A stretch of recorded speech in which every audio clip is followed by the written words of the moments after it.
Hello and welcome to tonight's event at the Berkeley Forum. My name is Lucy Chang, and as the president of this organization, it brings me a lot of excitement to introduce tonight's event, which is Jamesa Bailey at the Berkeley Forum. Before we get started, we like to begin all of our events with an attendance form, so please fill us out at tinyurl.com/Bailey attendance.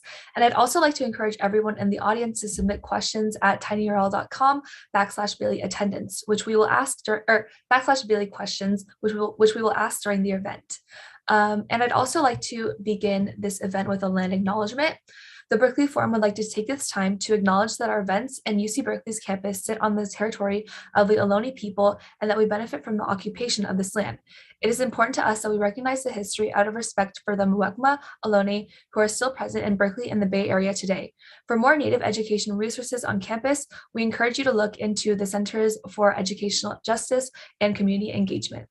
And with that, I'd like to pass things off to my incredible event manager for tonight, Riley Collins. Jamesa Bailey is a proud Marylander from Temple Hills, Maryland. She is the current Associate Director of Black Campaigns at Planned Parenthood Federation of America in Washington, D.C., and has been with the organization since 2016. In her role, Jamesa directs the overall political and organizing strategy for Black engagement and mobilization at both the national and affiliate level. A pivotal moment of success for her has been creating Planned Parenthood's Black Organizing Program in 2018 and growing the program in 14 states within the first 10 months of its launch. In December 2020, Jamesa was inducted to the Forbes 30 Under 30 class of 2021. Jamesa and her husband, Justin, are proud first-time parents to 11 months old baby Cameron. I would now like to welcome our moderator, Diane, Chao, and Jamesa Bailey to the virtual stage. Thank you, Jamesa, for being here with us today. We're pleased to have you at the Berkeley Forum. Yeah, Thank you so much for having me. Yes, and just to start off, you are currently the Associate Director of Black Campaigns at Planned Parenthood. So that the audience has more insight on your work, could you begin by telling us what Black Campaigns does at Planned Parenthood? Yes, absolutely. So as you mentioned, I'm the Associate Director of Black Campaigns, which basically means that I oversee our Black organizing program. We have 3 constituency-based programs at the national office. We have Black Organizing Program, our Raif program, who does Latinx organizing, and then we have our Planned Parenthood Generation Action Team, who focuses on young people on college campuses. So Black Organizing Program, I actually created the program 4 years ago. We just celebrated our 4th birthday last month. And it really was created out of the need for us to intentionally organize in Black communities. We know that Black folks make up about a quarter of Planned Parenthood supporters. And so the program really gives our affiliate partners tangible tools to be able to authentically build relationships in Black communities, build relationships with Black partners, and ultimately give folks the tools that they need politically to be able to engage in policy shifts that help to advance Black communities. So that's what I do on a daily basis. We also have under Black Organizing our HBCU program. So we are active on 14 HBCU campuses. My partner in progress, Monica Musamba, actually leads our HBCU organizing. So in addition to Black folks in the community, we're also on HBCU campuses. Thank you so much for sharing this background on Black campaigns. Planned Parenthood's mission statement says that there is no reproductive freedom without racial equality. According to the National Partnership for Women and Families, Black women are 3 to 4 times more likely to experience a pregnancy-related death compared to white women. What root causes has Planned Parenthood identified as driving this disparate outcome for Black women? Yeah, thank you so much for sharing that. And that is the Black maternal health this discrepancy is something that is definitely impacting us all. As Marley mentioned, I'm a new mom, and I just remember, honestly, the fear that I felt going to the hospital, knowing those outcomes, right? So for us, we know that white supremacy and racism is a root cause for a lot of mistreatment when it comes to racial things, right? So we know that housing insecurity, food insecurity, criminal justice, criminal justice policies that impact Black folks, Black women. We know that racism, we know that inadequate care in health systems. We know that most of the time people don't believe Black women's pain, right? Think about our father of gynecology, right? His name is J. Marion Sims. He got this title by basically performing cesareans on enslaved Black women without any anesthesia, right? And so Black women's pain has always been something that has been overlooked since we were brought to this continent. And so now we see that Black women are giving birth, people are not listening to them, people are not believing them. Therefore, they are having less than favorable outcomes as it relates to other groups of folks who give birth.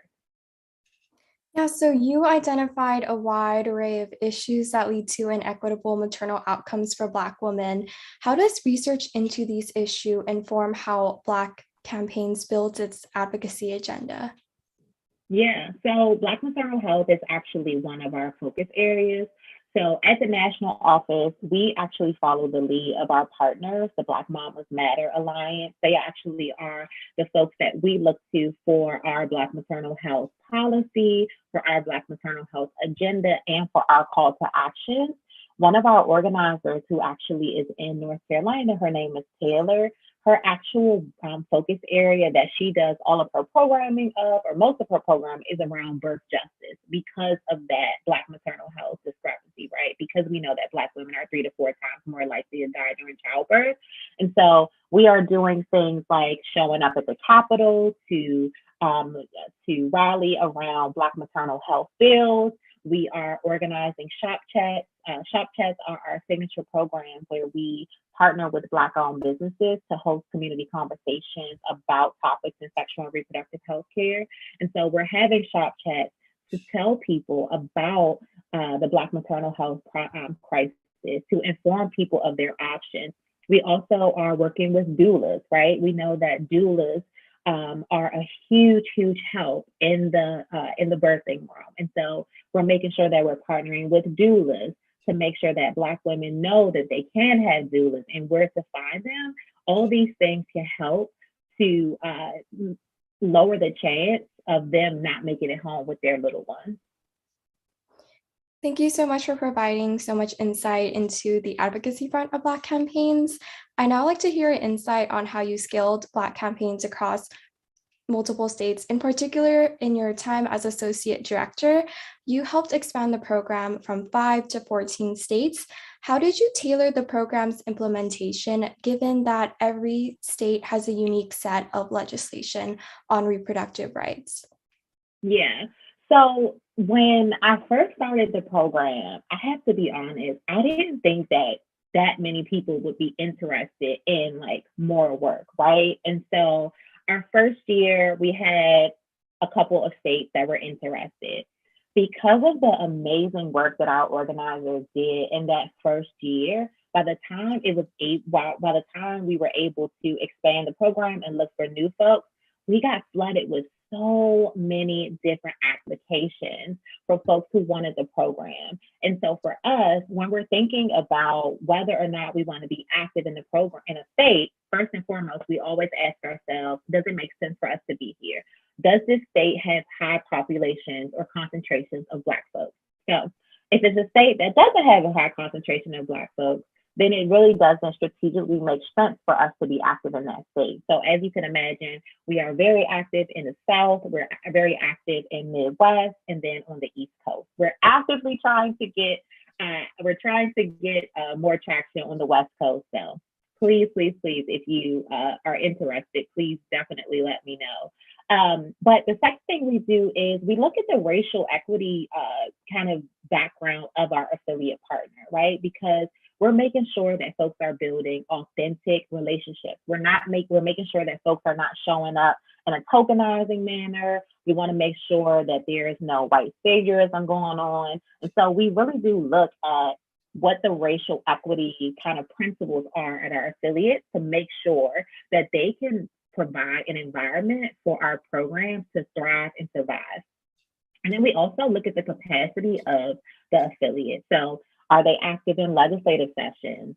Are they able to host events? Are they good at reporting? And so for us, abortion access is being dismantled in 26 of the 50 states, right? And it's happening in all of the states in which most of the states in which we are active. And so for us, Black maternal health, abortion access, sexual education, access to birth control. These are all very common things that happen in our state, but we just make sure that it strategically makes sense for us to invest our time and money and resources into mobilizing in those particular states. Yeah, so you essentially talked about how Planned Parenthood navigates through expansion, and we know that Republican senators last year proposed a Defund Planned Parenthood bill, which would restrict federal funding to Planned Parenthood and its affiliates unless they agree not to perform abortions. How has Planned Parenthood responded to legislative attempts to defund the program? Yeah, so 2021 was actually the worst year for abortion access. There were over 108 abortion restrictions enacted. And in December of 2021, the Supreme Court actually heard a case in Mississippi where they're looking to ban abortion after 15 weeks. Many in the repro world pretty much believe that this could end abortion access for many in the U.S. So as I said, if this June when the Supreme Court issues their decision, then 26 of the 50 states could basically either dismantle or severely roll back abortion access. Planned Parenthood is showing up the way that we always are showing up. We are not going down without a fight. We are mobilizing our people. Our CEO, Alexis McGill Johnson, is literally traveling around the nation in an ice cream truck with condoms and shouting to the rooftop what folks can do to protect abortion access. We're really calling on our state legislators to really do what they can to protect abortion access. And no matter what the decision is in June, Planned Parenthood is not going to back down, and we're going to continue to fight to make sure that access to safe and legal abortion is a right for everyone in this country. I will say, though, that the right to an abortion has never been enough to guarantee access, specifically for Black and Brown people, right? We know that it's been a right in name only, and that access to abortion, access to overall sex education, birth control, and just overall health access has been severely rolled back because of the color of our skin as well. And so while we are fighting, we also have to make it known that this is not something new to Black and Brown communities. We have always faced limited access to the healthcare that we need and deserve. So you mentioned how states like Mississippi are rolling back abortion access. So Roe v. Wade ruled that states cannot prohibit abortions before fetus viability, which was determined to be at 28 weeks in the third trimester. In 2018, Mississippi passed a law that restricts most abortions after 15 weeks based on the claim that fetuses can survive outside of the womb after that time frame. This legislation is currently being contested in the Supreme Court. How, if at all, has Planned Parenthood responded to legislative attempts challenging the standard of fetus viability before 28 weeks? Yeah, so I'm actually not entirely sure how we have discussed fetus viability. We have amazing doctors and abortion providers who are definitely showing up on the Hill and providing all the research. That is not my ministry, so I will not get into that. I will say that what we have been doing is really, really urging people to make their voices known. We are asking folks to call their congressional people, to expand, there are currently two pieces of legislation that can expand abortion access. There's WIPA, which is the Women's Health Protection Act, and also the Each Women's Act. And so what we're doing is making sure that over 80% of people in this country actually believe that Roe v. Wade should be the law of the land. And we're asking folks to mobilize so that folks can have access to safe and legal abortion, regardless of what the Supreme Court decides in June. So you mentioned how reproductive access has not been sufficient for a lot of Black and Brown communities. Black Campaigns is an advocacy arm of Planned Parenthood, an indication of the organization's commitment to recognizing the barriers Black women face in maintaining bodily autonomy. How, if at all, does Planned Parenthood extend the scope of intersectionality when accounting for people's needs within the program? Yeah, so we do everything in an intersectional lens, right? As I mentioned up front, we know that housing insecurity, we know that immigration status, we know that criminal justice policies, we know that food deserts, all of these things contribute to health outcomes for Black people, right? And so we are constantly partnering with other organizations that are Black centered or Black led to get the message out on how this impacts us all. We are great partners with folks like the NAACP. We're great partners with folks like Black Futures Lab. All of these folks don't just touch one particular area or one particular topic or area of focus for Black folks, right? They're talking about civic engagement, they're focusing on housing, they're focused on immigration reform. So we are always really great partners. And for us, we know that Planned Parenthood may not always be the best messenger for Black communities, which is why we really take our partnerships very seriously, because what it allows us to do is, one, be great partners, but it also allows us to scale our messaging on what's really on the line, right? This is particularly when we're talking about Black men, right? So Black men may not always listen to a Planned Parenthood about, abortion rights being on the line, but they may listen to their local NAACP. They may listen to their local Urban League or someone from Black Futures Lab. And so for us, it's really important that we show up for our partners on their issues. Just in the summer of Defiance in 2020, we actually, our president actually released a statement where Planned Parenthood called to defund the police. And so that is kind of that intersectional lens, right? Because we know that defunding the police is something that the movement for Black lives is calling for, because it will impact positively the lives of Black folks, right? And we know that Black people are our patient base, are our supporters. And so for us, it's really important that we take a stand and show up for issues outside of sexual and reproductive health care, because it all kind of comes back to this big ecosystem of what impacts us, right? We're not monolithic people. We care about different issues, and that's really important for us to show up for issues that are important to our people. Yeah, so you talked about the importance of collaborating with partners to deliver Planned Parenthood's mission. What are partners that you have personally been able to work with as the Associate Director of Black Campaigns? Yeah, so I mentioned Black Futures Lab. So we actually work with them. They have a PAC arm, a C4 PAC arm. Our Future is Black PAC, and we actually partnered in 2020 on some radio ads that were targeting Black rural folks in North Carolina.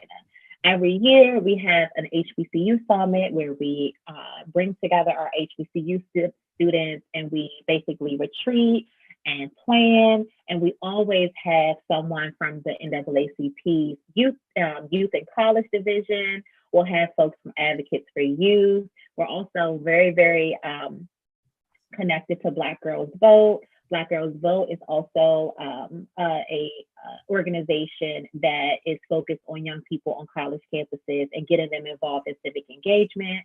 And so every year we sponsor their scholarship ball, and our HBCU students actually partner with Black Girl Vote campus chapters to host events on campus about civic engagement. So we really care about our partners, we value our partners, and we know that we can't do it without them. And so we try to engage and fund and provide resources as much as we can. Yeah, so you talked a lot about the ways that you work with your partners. The Planned Parenthood Action Fund has stepped in to support issues ranging not just only in abortion, but also even access to voting rights. How does the Action Fund determine when and where to step in with a constant increasing volume of legal battles?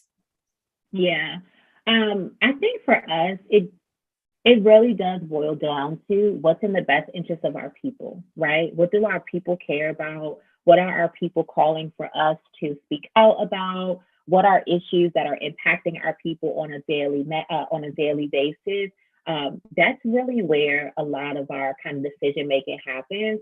And it also just depends. So we have an affiliated model. So we have affiliate partners all across the nation who sometimes who most of the time have a better gauge on the ground politics or issues more than us. And so we also look to them to be really strong thought partners to make sure that we are making decisions that will positively impact them. But for us, at the end of the day, it's all about our people and what they need and what will benefit them. And that's how we try to make a lot of our decisions when it comes to our advocacy arm.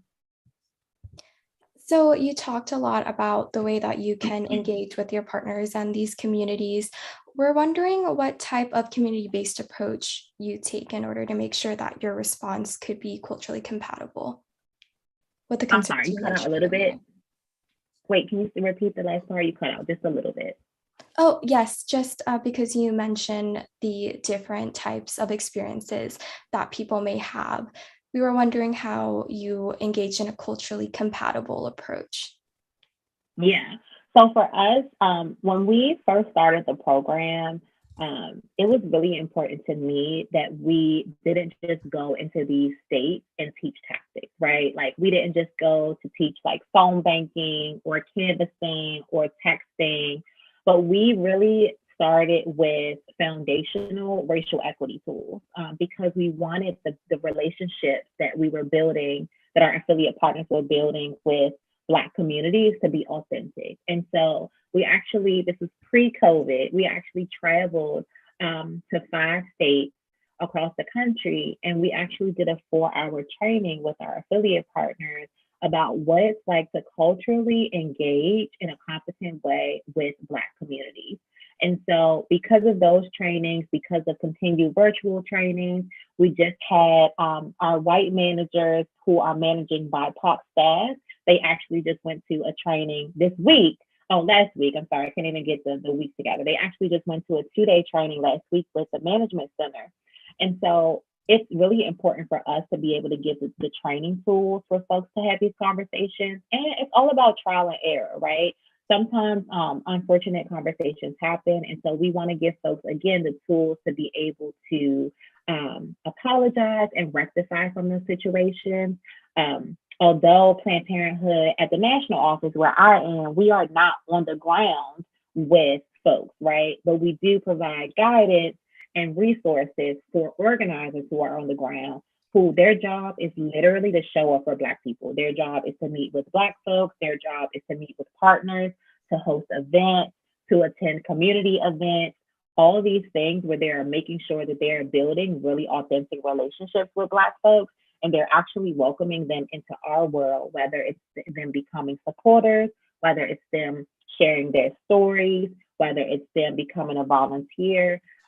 So all of those things are kind of like our community touch points, and we make sure that everything that we do is coming from an authentic place, because if it's not authentic, we don't want it. Yeah, and we just wanted to ask you what personally gives you the energy to fulfill this mission as a part of Black campaigns under Planned Parenthood. Yeah, so when I was in college, I actually didn't go to my local health center on campus.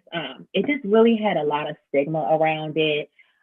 If people saw you coming in or out, they automatically saw the worst. And so for me, the entire time I was in college, I actually trusted Planned Parenthood with my health care. And so when I graduated from college, it was definitely one of the places that I wanted to work because they had been there for me when I was in college. And I think that that's the thing that keeps me going. It's just remembering how vital Planned Parenthood services were to me as a first-generation college student who grew up super sheltered and didn't know a lot of things about my body, who didn't feel, empowered. I didn't always walk into my bodily autonomy. And so me remembering that like young, naive girl in college who used and needed Planned Parenthood really does keep me going for other young people who may be in that same situation and they are trusting Planned Parenthood for their healthcare as well. So what type of advice would you give to people who are interested in engaging in reproductive healthcare advocacy? Yeah. Put on lace your tennis shoes up and get ready for a marathon and not a sprint. I mean, as I just mentioned, over 100 abortion bills just last year, right? And the fight is so personal to so many people, right? We have an amazing storytelling program where folks actually share their stories because we think and know that storytelling is a powerful tool to build our movement. And so there are people all across the nation who share their stories and who show up to speak to legislators and try to get them to change their mind or try to humanize an issue. So if you are interested in sexual and reproductive health care, I definitely recommend that you try to partner or volunteer, get active with your local Planned Parenthood affiliate. They're always looking for volunteers, greeters at health centers. We actually have a volunteer position where you actually just like meet folks in the lobby and walk them into our clinics, our health centers. But definitely see if you can get involved with your local Planned Parenthood affiliate, just so that you can see what it's like. I also recommend you to just talk to your family about reproductive health and rights access. That's really important too, because if you can talk to your family with all of their opinions, and sometimes we're very nervous to have conversations with our families, that's a really, really great place to start if you're interested in a career or in repro health. Thank you so much for sharing your personal story with us. You spoke about how Planned Parenthood was a resource for you and other community members. So we see in Texas that Senate Bill 8 incentivizes private citizens to sue individuals that help people gain access to abortions with a minimum $10,000 reward after a legal victory. What would be the implications of a state rewarding civilians for reporting abortions? Yeah, I mean, it honestly is just like broad and devastating consequences that's going to lead to chaos and confusion. According to Texas, if an Uber driver drives someone to have an abortion, they could be criminally penalized and fined $10,000, right? Or if I want to have an abortion and I talk to you, who's my friend, and you help me research where I could go, you could potentially be fined $10,000. It's just honestly just confusion, and it's just it's so out of touch with what folks want. As I mentioned before, 80% of American people want to keep access to safe and legal abortion. And with the things that Texas is doing, with the things like Mississippi is doing, 36 million people of reproductive age are going to lose access to abortion, right? 36 million people. These are our sisters, our friends, our cousins, our coworkers, all of these people, because some folks have decided that they want to control folks' uterus, right? But it just honestly is so disheartening. And folks are not going to stop having abortions, right? What they're now going to do is folks are traveling out of state, right? Which means they have to pay for transportation, they have to take off work, they have to pay for hotels. So all of these things are just contributing to just continued, debt that folks could go into, and also just fear, right? Just fear that someone you know and love who could possibly, help you or advise you in your decision to have an abortion could be penalized. It honestly is absolutely insane, and it's truly heartbreaking. Thank you for sharing that. And you mentioned how we need to have access to safe and legal abortions, and there's a plethora of services that Planned Parenthood provides. Absolutely. Yeah, so Planned Parenthood is currently suing the state of Missouri for removing healthcare coverage provided to Medicaid patients at the program's 11 local health centers. What ways, if any, does Planned Parenthood plan to allow patients the choice in where to get their family planning services? Yeah, so Planned Parenthood never turns anyone away, regardless of their inability to pay, right? So our mission is care no matter what. That means regardless of your sexual orientation, regardless of your immigration status, regardless of your financial situation, we will continue to offer quality, non-judgmental health care to anyone who seeks and needs it. So we've seen that currently there are videos of people outside of Planned Parenthood centers. And you mentioned earlier about potential stigma and potential ways of making these services less accessible. So we were wondering, how exactly have you been able to navigate through these obstacles within like the environment and the location of these centers? Yeah, it's tough, right? It's tough. We have folks who are protesting outside of health centers. We have folks who are promising, folks $100 and a night stay at a hotel if they don't go through with their abortion, right? These are folks who have made their personal decisions. And because someone has, they have decided for them, right? They decided that what they're doing is quote unquote wrong. They want to try to, change their mind. And I did mention we actually do have escorts for this very thing. We know that health centers are, we can't stop folks from being outside and protesting, but we can make sure that we have folks who are kind and gentle and who will walk with you through the protesting, who will affirm your decision to take care of your body the way that you want to do. And our escorts are so amazing. It's so funny. I actually was in an Uber going to Planned Parenthood, one of our affiliates, for a meeting. And I'll never forget my Uber driver when he dropped me off. He just was like, wow, like this place is so amazing. Thank you for what you do. We started talking about like how I worked at Planned Parenthood. And, sometimes, you definitely have to be very, cautious sometimes when you're kind of in close quarters like that, because you never know who's a supporter or who's, anti-Planned Parenthood. But it just reaffirmed that, we're doing something that's out here changing lives.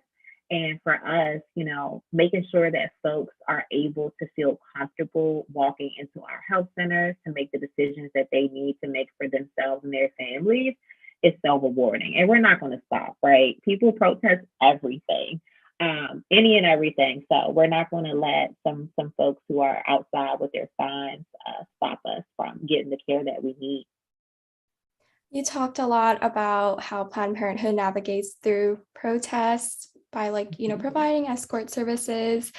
For the sake of time, this will be my last question. Abortion has been long a divisive issue in America. How have organizations like Planned Parenthood sought to mediate these different attitudes and narratives towards abortion? Yeah, I mean, this is the thing. At the end of the day, whether or not you believe in access to abortion, that's your personal decision and that's your personal choice. At the end of the day, we should have certain values, right? Certain shared values. And one of those is that people should be able to do what they want and need to do for their families. The decision to have an abortion is a personal, not political decision, right? It should be between the person who's having an abortion and their provider. That's it. And so for us, it's really important for us to remind people that regardless of how you feel, regardless of what you would do, we should not be imposing our belief system onto someone else, especially when it comes to their bodily autonomy. And so, sometimes it's able to sway people, and sometimes it's not. But at the end of the day, we're going to continue to provide safe and legal abortion. We're going to continue to be the nation's largest provider of sex education. We're going to continue to do birth control. We're going to continue to do a wide range of services in sexual and reproductive health. And so regardless of what people say and feel, we're going to continue to do all the things And we're just going to remind people that at the end of the day, it's our body, our choice. And this is, again, a personal decision and not political. Thank you so much, Jamesa, for answering all my questions thoughtfully. We will now be moving into the audience Q&A section. Yeah. If you would like to ask a question, please complete the Q&A form, and we will select some from there. Awesome.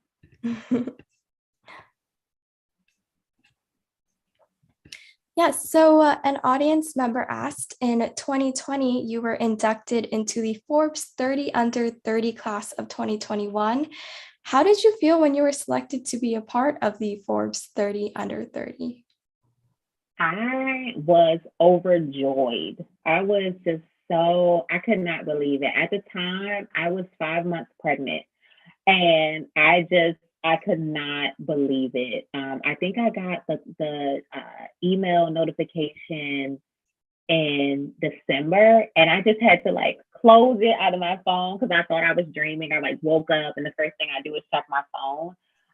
But it honestly has been such an honor to be listed among such amazing people under 30 in the healthcare field. But it really was a dream come true. It's kind of one of those things where I've always seen the list, or I know people, famous people who have been on the list. So to be amongst those, it really has been life changing, especially for me, someone like me, I grew up in Maryland, and I could have never imagined to even be able to be listed on something like that, just with, my background. And, I didn't come from, life was not a crystal staircase for me. I'll just say that in the words of Langston Hughes. So it really was just such a humbling honor to be listed, for sure. Yeah, and someone also asked, how can Planned Parenthood get more men involved so they have a stake in their own reproductive healthcare and their loved ones' healthcare? Yeah, I mean, honestly, so many of these things start with conversations, y'all. Planned Parenthood is always regarded as a women's health organization. And we just do not, we see trans folks, we see non-binary folks.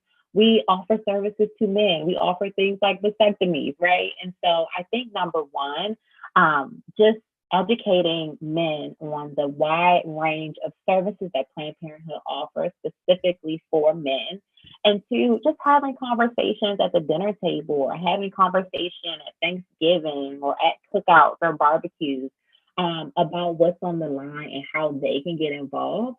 I will say that, we have some of our organizers are actually Black men in the South, and it is their mission to make sure that they are bringing in men into the conversation as it relates to sexual and reproductive health care. But it always starts with a conversation with your friends and loved ones.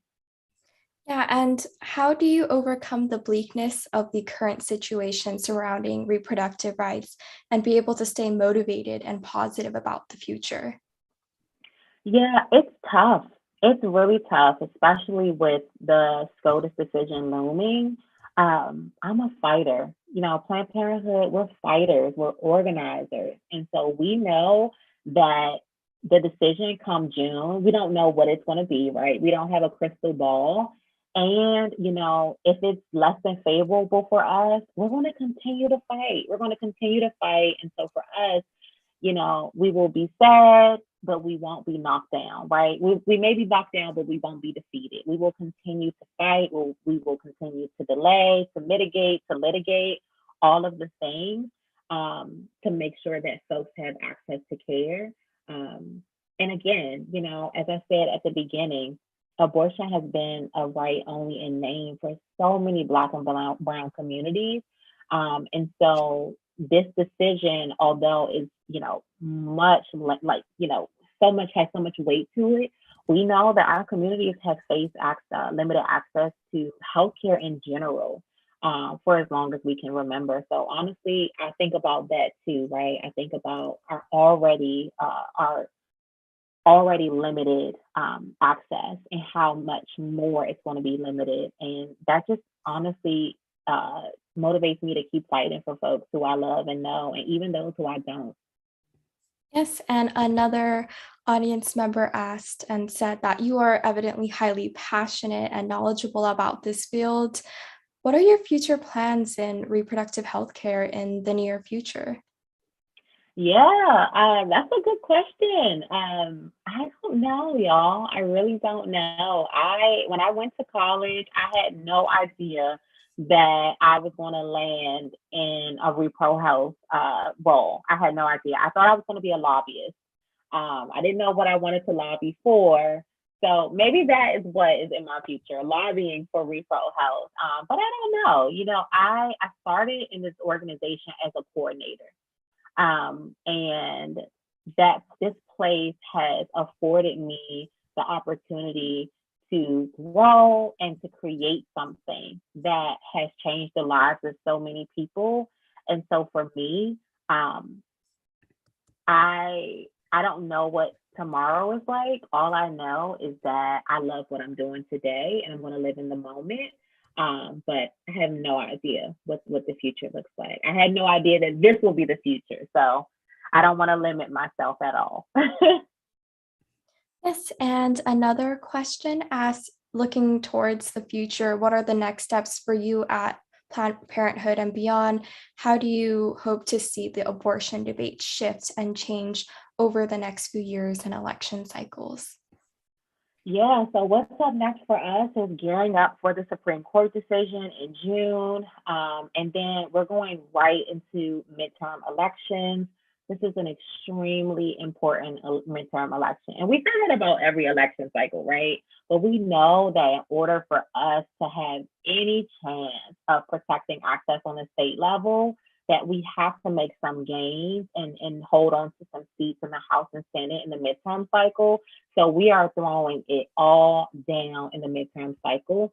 For me, for the future of abortion access, I would love to see a world in which folks are not shamed for their decisions. I would love to see a world in which people are proud of the choices that they've made for their families, where they don't live with trauma or shame, or they don't like to not say the word abortion. I want a world in which people feel confident and also just whole about the decisions that they made. And I want a world in which, or the next couple of years, I would love to see people who are actively trying to reduce stigma by just having conversations and saying the word abortion, right? That's how you break the stigma. You say the word and you put a face or a voice or a story to the actual word. So I would love to see less stigma, less trauma, and less shame as it relates to folks who have abortion, for sure. Thank you so much for sharing that thoughtful response. And we are at time. So I now like to pass it over to our president, Lucy Chang, for some closing remarks. Yes, let me share my screen really fast. Thank you so much, Jamesa, for all those incredible insights. I learned a lot from this event. And with that, at every event, we'd like to thank our speakers with a custom-made poster, and tonight is no different. Let me know if you can see my screen. Oh, I love it. Yes, we're so glad. Of course. So I just want to credit our poster maker, Ani, from our communications committee. After this event, we'll have Riley get your mailing address, so we'll be able to send more physical copy over to you. And yeah, so before we close tonight's event, there's a lot of work that goes behind all of the events at the forum. So I'd like to thank our event manager, Riley, our poster designer, Ani, our communications lead, Monet, technology lead, Charles, and of course, our lovely moderator, Diane. And our next event is with Amal Kassir, who is a traveling poet, youth mentor, and program manager for the Mental Wellness Program for Muslim Youth for Positive Impact. And we will have her March 17th at 7 p.m. In person at Hurstfield Annex 1. And thank you everyone for coming to our event. If you have any feedback for us, please feel free to use our feedback forum. There's a QR code and a tiny URL as shown on the screen. And for more events, please like us on Facebook to stay updated on what we're doing, and also feel free to visit our website. And with that, I'd like to say I hope everyone has a lovely evening. And I'd like to thank Jamesa one more time for coming and for having such a great event. And with that, everyone have a great rest of your night.